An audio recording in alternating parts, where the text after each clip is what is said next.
Ladies and gentlemen, we took a very strong exception to the remarks made by the spokesperson of the Indian Ministry of Foreign Affairs attempting to link President Trump's comment on nuclear testing with allegations about Pakistan's past nuclear record.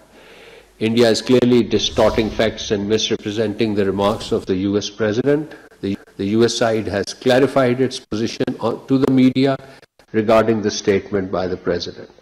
For record, Pakistan's last nuclear tests were conducted in May 1998.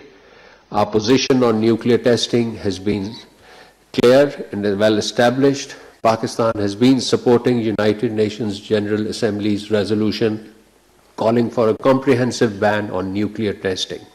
In contrast, India's abstention on these resolutions reflects its ambiguous and questionable interest in further nuclear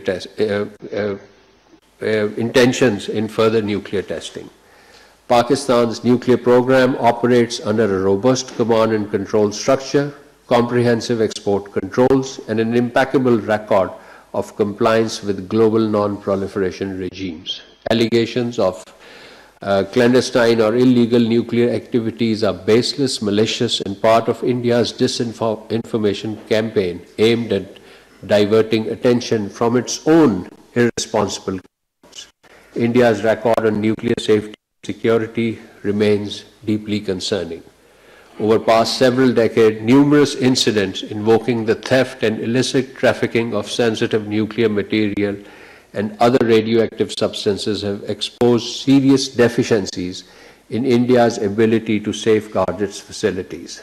As recently as last year, radioactive equipment from Bhabha Atomic Research Center, along with highly radioactive substance, californium, valued over US $100 million, were found on sale in India. Such recurring incident of theft and illicit sale point to existence of a thriving nuclear black market for sensitive and dual-use materials in India. The international community must take serious notice of these alarming gaps, and which pose a grave threat to regional and global security.